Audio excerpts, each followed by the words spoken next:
Un saludo a los amigos de BPI TV, le habla Héctor Luis Caldera y bueno, estamos hoy desde la ciudad de Caracas para compartir con ustedes el análisis sobre el pronunciamiento que dio ayer la Corte Interamericana de Derechos Humanos sobre el caso Venezuela. Estas exigencias, viene acompañada de un informe realizado donde se está pronunciando sobre lo que ha sido la crisis humanitaria en el país y sobre algunos casos de violaciones de derechos humanos de las protestas del 2017. A mi lado se encuentra Miguel Méndez Fabiani, él es el representante o director del Centro Internacional de Derechos Humanos, Justicia y Libertad, quien nos va a compartir un poco sobre este informe, debido a que muchas organizaciones de derechos humanos en el país también han participado en lo que ha sido, la opinión sobre lo que está ocurriendo en Venezuela. ¿Qué opinión amerita este informe? Y la información también que ustedes manejan sobre todo este informe, que de una u otra forma hay copias o se están enviando copias a cada uno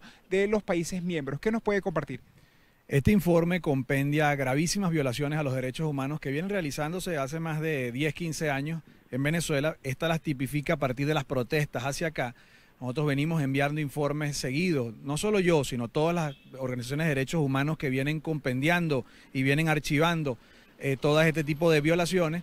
Y ahora por fin la comunidad internacional se ha abocado, se ha dado cuenta, se ha percatado, pues la Corte Interamericana de Derechos Humanos es una instancia superior que se dedica a monitorear la vigilancia en el respeto a los derechos humanos de todos los latinoamericanos. Este informe es contentivo yo diría que ni siquiera se puede comparar con dictaduras africanas de los años 80. Este informe es peor, cuando uno lo compara históricamente. Este informe es peor que la Panamá de Noriega, este informe es peor que el Chile de Pinochet, este informe es peor que la Cuba de Castro. Hay gravísimas violaciones de derechos humanos, hay desapariciones, violaciones sexuales, hay el constreñimiento a la prensa, cómo han asfixiado a los periódicos. Cuando uno revisa el informe en su vastedad, porque son 367 páginas, cuando uno lo lee detenidamente, este informe preludia la aplicación de la Carta Interamericana Democrática. No, hemos llegado al nivel en el cual la comunidad internacional, y ahora yo creo que se evidencia realmente en este mundo globalizado de las redes, qué es lo que está pasando en Venezuela. Entendemos que hay varias observaciones dentro del informe. Entre ellos también se encuentra la crisis humanitaria. Ellos tipifican o nombran la falta de medicamentos y que también el Estado de una u otra forma es responsable si hay hambre. Dice que la crisis que atraviesa el país no debe ser excusa para que los sectores más vulnerables estén pasando el hambre que se está relatando en este informe. Cuando el régimen se niega a aperturarse a la ayuda humanitaria internacional que es necesaria, que como consecuencia de sus erradas políticas macroeconómicas está pecando de negligencia porque está sometiendo a un pueblo al hambre inducida. O sea, aquí hay una responsabilidad inherente a los altos cargos, a los altos jerarcas. Y no me has hecho esa pregunta, pero también en la Corte Penal Internacional se acaba de abrir un procedimiento donde es importante que sepamos que los altos jefes militares y civiles no van a escapar a este tipo de informe. Es importante que todas las personas que nos escuchan conozcan que los delitos de derechos humanos no prescriben jamás. Y eso lo podemos ver en el juicio de Nuremberg y en otros juicios que se han hecho en África. Yo creo que las personas que están sometiendo a Venezuela a esta inanición inducida, a esta hambre provocada, porque eso es lo que el informe tipifica, tienen que saber que en la comunidad internacional, en el mundo global de hoy, nadie puede escapar a la responsabilidad penal individual de estos delitos. Más de 120 personas asesinadas, indican este informe. También usted acaba de indicar violaciones sexuales, también habla del caso de torturas. ¿Qué nos puede ampliar acerca de esta parte de lo que siguen las protestas del año 2017? Este informe reúne lo que muchas ONG hemos ido comunicando quizás de manera discreta, que es cuando hay casos de agresiones sexuales por parte de oficiales de la Fuerza Armada Nacional a los jóvenes que estaban protestando, jóvenes estudiantes, jóvenes que estaban protestando por sus inherentes derechos y que por cierto muchos han tenido que irse del país. Esas agresiones sexuales fueron llevadas a medicatura forense y están en el informe. Si aparecen en el informe es porque están verificadas. Ahí también hay, lo que todos vimos por las redes sociales, los asesinatos, los viles asesinatos como una política sostenida del Estado para erradicar la disidencia política. Eso está en el informe de la Corte Interamericana Eso va a traer la aplicación de la Carta Interamericana Democrática y eso probablemente se constituya prueba fehaciente, prueba sólida en la Corte Penal Internacional. Los derechos humanos ahora tienen una preponderancia fundamental en el mundo porque se considera que se puede, bueno, un delincuente puede robar, financieramente puede robarse un dinero, pero cuando uno asesina a alguien, cuando uno tortura a alguien, cuando uno lo hace por el hecho de permanecer en el poder, ese tipo de delitos van a ser juzgados y los responsables van a pagar prisión, quiero que lo sepan y que lo sepa el mundo.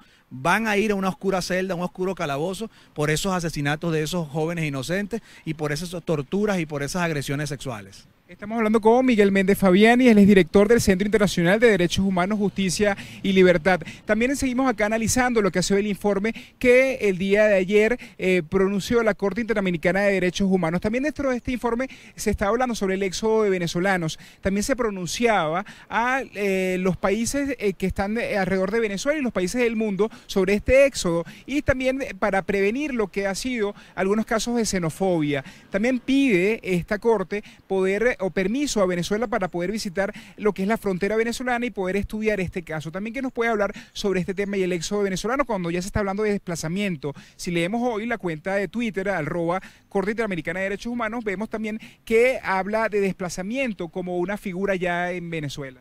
Muy importante tu pregunta porque hay países que tienen un conflicto interno, que tienen una guerra, un conflicto bélico armado y no tienen la cantidad de desplazados que tenemos en Venezuela. O sea, los desplazados venezolanos que ya pudieran calificarse de refugiados, y entiendo que los países que no pueden ingresar la ayuda humanitaria la van a colocar en las fronteras de Venezuela para ayudar a esos hermanos que están muriéndose de hambre, que huyen del país despavoridos de unas condiciones, bueno, que repito, que son peores que un país en conflicto. Cuando uno va a los informes del Alto Comisionado para los Refugiados, uno se da cuenta que eso también es una responsabilidad de derechos humanos. Obligar a un sector de la población por razones económicas o políticas a desplazarse de su país es un gravísimo delito.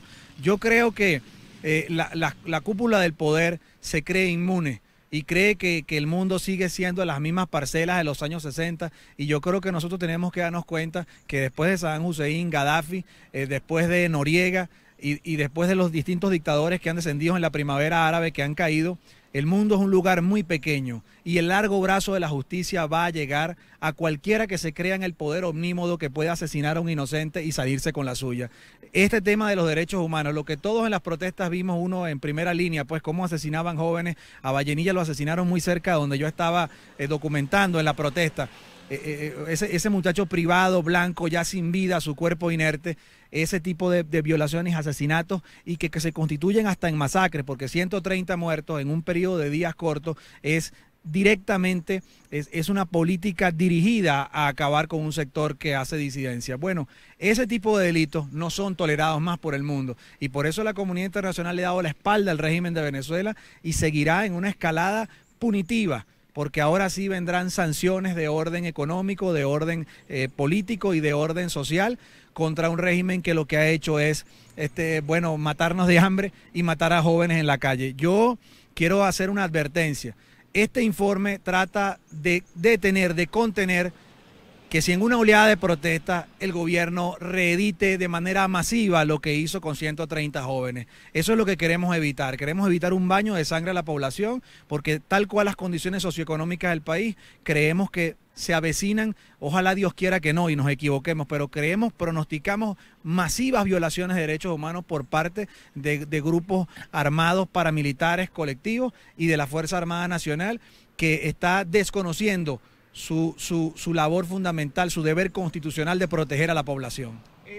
Hablando ya de eso, de lo que está hablando un poco de las acciones que vienen ahora posteriormente de lo que ha sido la presentación de este informe, porque también se dice se expuso ayer que hay una copia que va dirigida a Luis Almagro, también el Ejecutivo Nacional recibió una copia de este informe y cada uno de los países. ¿Qué viene ahora luego de este pronunciamiento también para poder tener información? Bueno, uno no puede, digamos, ejercer un pronóstico acertado de qué puede ocurrir, pero muy probablemente muchos países que no se atrevían a votar contra Venezuela en la OEA o contra el régimen venezolano, mejor dicho, en la OEA, ahora lo harán porque este informe es categórico. es palmario, es evidente lo que ahí dice, pues es contundente y es inexcusable, es francamente inaceptable. Entonces muchos países que hasta ahora escurrían el bulto muy probablemente no van a poder ahora ante este informe justificar un voto a favor de Venezuela. Muy probablemente la aplicación de la Carta Interamericana Democrática sea una realidad y por fin Venezuela quede aislado que ya prácticamente lo está. Porque las redes sociales, digamos, los medios de comunicación, como tú muy bien lo haces, reflejan con anterioridad lo que posteriormente se puede documentar en un informe con pruebas. Esa aplicación de la Carta Interamericana Democrática va a traer repercusiones también en la investigación de la Corte Penal Internacional. Por ende, yo veo que muy difícilmente puedan los altos mandos militares y los bajos mandos también, porque el protocolo de Roma no exime a ningún militar de ejercer una orden que si contraviene los derechos humanos. Yo creo que ahora cada militar, cuando le den una orden, cada oficial de la Fuerza Armada Nacional, cada sargento de la Guardia Nacional, cada cabo, cada miembro raso de la Fuerza Armada Nacional, tiene que ver bien si va a cumplir una orden en contra de la población que está manifestando. Primero, porque ese es su pueblo que tiene hambre y no está manifestando para derrocar ningún gobierno ni por la vía armada. Y segundo, porque esa actuación que él haga va a quedar documentada por un teléfono, por cualquier cámara, y va a tener que responder más temprano que tarde. Los delitos de los derechos humanos no prescriben nunca y van a ir a un juicio. Yo sé que hoy ustedes se creen todopoderosos y ven de arriba abajo a la gente muriéndose de hambre. Bueno, ese tipo de confianza, de orgullo, que hasta en las escrituras pues está tipificado, es el que precede la caída. La caída hacia un calabozo oscuro, hacia una celda donde se pagan las violaciones a los derechos humanos. Ningún gobernante tiene derecho a cercenarle la vida a un joven estudiante porque esté reclamando, porque quiere estudiar, porque quiere comer. Y nosotros los defensores de los derechos humanos somos garantes de esa pelea. Vamos a seguirla dando, vamos a seguir informando a costa del riesgo de la propia vida. Vamos a seguir informando a los organismos multilaterales e internacionales que nos someten al hambre y que quieren asesinar a la gente porque tiene hambre en Venezuela. Este informe habla o relata lo que ha ocurrido durante el 2017, pero ¿cómo usted ha visto ya el 2018? Cuando, bueno, empezamos el año con el caso de Óscar Pérez, también podemos hablar también de protestas que se han dado la semana pasada por los enfermos de enfermedades crónicas como la de diálisis, también que se han manifestado a nivel nacional. ¿Cómo usted está viendo arreciado a lo que ha sido estas violaciones? La terquedad. Cuando uno está obcecado por mantener un modelo socioeconómico que está caduco, que está fracasado, pues por supuesto que se va agravando la situación socioeconómica del país. Cuando se agrava la situación socioeconómica, se agrava la situación de salud. En el tema de los dializados, bueno, un Estado que no tiene cómo garantizarle la vida a un enfermo renal es un Estado fallido, es un Estado que ya no existe. Y la comunidad internacional tiene una responsabilidad de proteger a esas miles de personas que tienen problemas de diálisis, problemas en el hígado, en el páncreas, en los riñones. Por ende, yo creo que aquí se va a agravar la situación. Es evidente para todos los que vivimos en Venezuela y padecemos esto. Cada día estamos peor.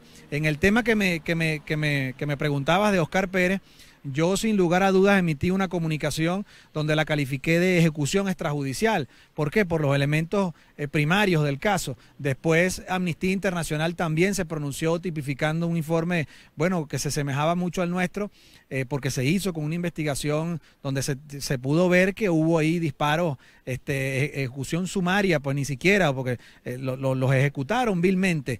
Eso lo sabe el mundo, pero también hay la prueba con el informe que emiten en la morgue. Y todo lo que hemos hablado se va a agravar. Los problemas que hoy tiene el país se van a agravar mientras el régimen continúe. Nosotros creemos que tiene que haber un llamado a la sindéresis, a la sensatez. Aquí tiene que haber una apertura de un canal humanitario y tiene que haber el respeto a la disidencia, tiene que haber la libertad de los presos políticos, tiene que haber que permitan que ingrese. Canadá tiene 500 millones de dólares listos para ayudar. Estados Unidos ha hablado de otro tanto y yo creo que la comunidad, si vamos a los organismos multilaterales, podemos conseguir ayuda para paliar la crisis. ¿Por qué no lo hacen? Es que no quieren recibir la ayuda, es que prefieren que los venezolanos se mueran de hambre antes de recibir cualquier tipo de ayuda. Cuando uno no puede, cuando uno no está en capacidad, uno tiene que solicitar ayuda, uno tiene que solicitar apoyo. Entonces, con aquel plurito nacionalero chauvinista de que cualquier ayuda que venga es injerencia internacional, nos tienen chantajeado al pueblo venezolano, sometido a unas condiciones socioeconómicas inaceptables, inadmisibles, y bueno, así continuaremos hasta que el régimen se percate de que es inviable continuar así. Las organizaciones de derechos humanos nos debemos al humilde, al que no tiene, al pueblo, al que está pasando necesidad. Yo vivo en las comunidades populares aquí en Petare. Yo veo a niños muriéndose de hambre, a los cuales uno llegó a soliviantarle, a aliviarle el hambre, y de repente en muchos casos llegamos muy tarde y llegamos a comprar la urna. No puede continuar el país así, esto es insostenible, y nosotros hacemos un llamado a todas las personas que se coloquen la mano en el corazón, que lean ese informe de la Corte Interamericana de Derechos Humanos para que vean toda su realidad de los noticieros tipificada, debidamente organizada, debidamente acopiada, para que ahora los países del mundo se puedan enterar de la grave crisis que ocurre en Venezuela. Muchísimas gracias, de verdad.